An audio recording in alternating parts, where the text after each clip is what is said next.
ओम नमः शिवाय। ओम श्री गुरु माताय नमः। ओम श्री गणेशाय नमः। आज आप लोगों को भैरव की साधना दे रहा हूँ। भैरव वीर।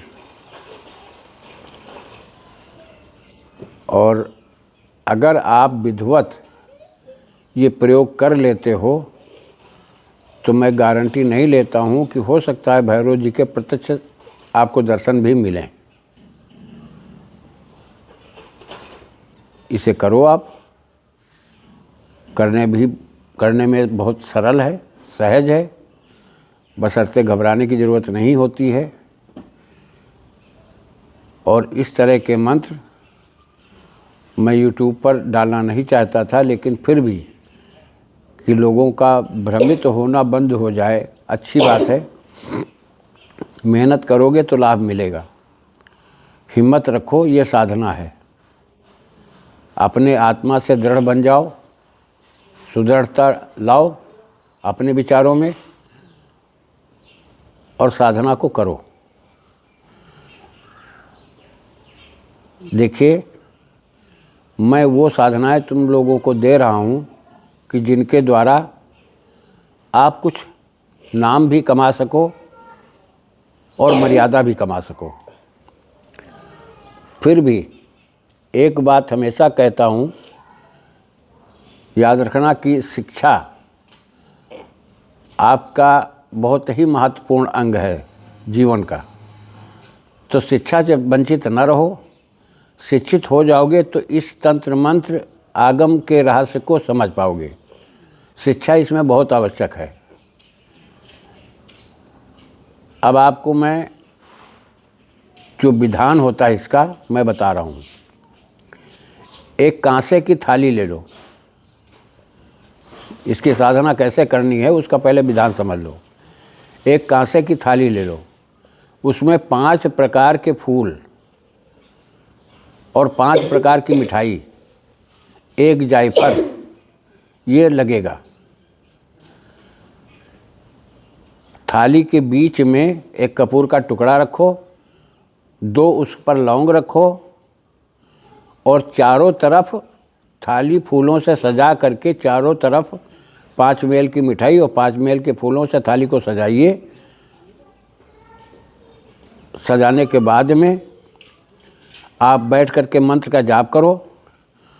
और ये इस मंत्र का जाप जो है आपको कम से कम 11 माला और नहीं तो 21 माला का विधान है। अगर आप इस मंत्र को रुद्राक्ष सिद्ध माला होनी चाहिए, संस्कारित माला होनी चाहिए, या फिर लाल हकीक की माला या काले हकीक की माला पर यह चलेगा। जाप करिए। अगर आप 21 माला नित्य प्रति 41 दिन का प्रयोग है, ये समझ लेना। नित्य आपको यही करना पड़ेगा। थाली में सजा करके पहले चारों तरफ फूल सजाइए, बीच में कपूर रखिए, उसके ऊपर 2 लौंग रखिए और चारों तरफ मिठाई 5 पीस रख दीजिए। एक पीस हर कलर का होना चाहिए। जब आप कपूर तब जलाइए जब आपका मंत्र का जाप पूर्ण हो जाए। पूरा हो जाने के बाद में आप कपूर को जला दीजिए। एक जायफल काट करके कपूर के पास में रख दीजिए। ये तुम्हारा प्रयोग पूरा हो गया। अगर आप ब्रह्मचर्य का पालन करते हुए इस प्रयोग को करते हो तो भैरव जी की असीम कृपा के पात्र आप बन जाएंगे। और भैरव जी की दया दृष्टि इतनी हो जाएगी कि अगर भक्त पर प्रसन्न हो जाएं तो क्षण भर में टोटल काम कर देते हैं। हाँ, एक चीज़ का अवश्य मैं आगाह किए दे रहा हूँ, इस प्रयोग के द्वारा भैरव जी कभी कभी साधक के सामने प्रत्यक्ष रूप से हाजिर हो जाते हैं। तो घबराने की ज़रूरत नहीं, दिग्बंधन रक्षाबंधन करने की ज़रूरत नहीं है, क्योंकि जिस देवता को आप बुला रहे हो वो तुम्हारा स्वयं ही रक्षक बनेगा। तो इसमें परेशान होने की ज़रूरत नहीं।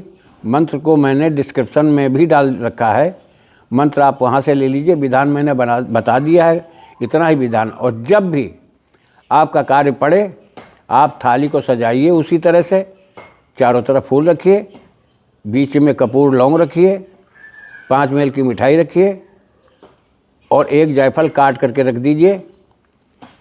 और पहले कपूर जला करके जायफल को काट करके भैरव जी का स्मरण करके आप रख दीजिए। रखने के बाद में 11 माला आप जाप करें और 11 माला जाप करने के बाद में फिर आप थोड़ा सा कपूर और 2 लौंग रख करके फिर आप जला दीजिए। भैरव जी आपकी समस्या का निदान स्वयं कर देंगे। जहाँ पर काम के लिए लिखा है वहाँ पर अपना काम करो, अपने काम का प्रयोजन लगा दो कि मेरा इतना काम ना करे। जहाँ पर है तो मेरा ये काम ना करे तो अपने काम का प्रयोजन वहाँ पर लगाओ। भैरव जी की कृपा प्राप्त हो जाएगी और कार्य भी तुम्हारा पूर्ण रूप से बन जाएगा। अब मैं मंत्र बता दे रहा हूँ। इसको बहुत से जगह पर आपने देखा होगा, लेकिन इसको साधारण में मत लो, इसका प्रयोग करके देखो, प्रैक्टिकल अनुभव करो। मंत्र मैं बोल रहा हूँ। उल्टा तरकस उल्टा तीर, उल्टा चले भैरव वीर, वीर माँ का बेटा 80 बोतल दारू पिए, 80 बकरा खाए, दीठ मूठ बांधूँ मूठ बांधूँ, तुनैया बुनैया बांधूँ, इतना काम मेरा ना करे तो तुझे अपनी माँ का दूध हराम। मैं दोबारा फिर बोले दे रहा हूँ। उल्टा तरकस उल्टा तीर, उल्टा चले भैरव वीर, वीर माँ का बेटा 80 बोतल दारू पिए, 80 बकरा खाए, दीठ बांधूँ मूठ बांधूँ, तुनैया बुनैया बांधूँ, इतना काम मेरा ना करे तो अपनी माँ का दूध हराम। ये मंत्र है। इसको आप सरलता में आसानी में मत लेना। दुनिया की बात मैं नहीं जानता हूँ, कौन तुम्हें किस भाव से क्या उलटफेर करके देता है, मुझसे इससे कोई मतलब नहीं होगा। मैं किसी के ऊपर कीचड़ नहीं उछालता। मेरे जो विधान हैं, मेरे विधान मेरे बताए के अनुसार आप करेंगे। जिन लोगों को, बहुत से लोग कहते हैं कि अभी तक गुरुजी कोई अनुभव नहीं मिला। देखिए, अनुभव वाले चीज़ों को पहले धीरे धीरे आप छोटे छोटे मंत्रों से परिपक्व होइए। उसके बाद आज जैसे मैं दे रहा हूँ, इस मंत्र को आप करके देखो, अनुभव भी मिलेगा, आपका कार्य भी होगा। पूर्ण विश्वास के साथ आप इसको करके देखो, आप बहुत ज़्यादा लाभ उठाओगे और आपका नाम होगा। मैं आप लोगों का समय बर्बाद न करते हुए मैं अपनी बाड़ी पर यहीं पर विराम दे रहा हूँ। अगर दिल में आए, अच्छा लगे, हमारे प्रयोग अच्छे लगें, आप थोड़ा सा छानबीन भी करें, शास्त्रों का अध्ययन भी करें। अगर मेरे प्रयोग कहीं से झूठे निकल जाएं तो मैं यूट्यूब पर चैनल बनाना बंद कर दूंगा, अपना चैनल मैं बंद कर दूंगा, ये गारंटी लेता हूँ। मैं किसी का समय बर्बाद नहीं करता, हमारे लिए आप लोग कीमती हैं। मैं इसी के साथ आप लोगों की मंगल कामना करते हुए जय राष्ट्र, जय भारत, वंदे मातरम।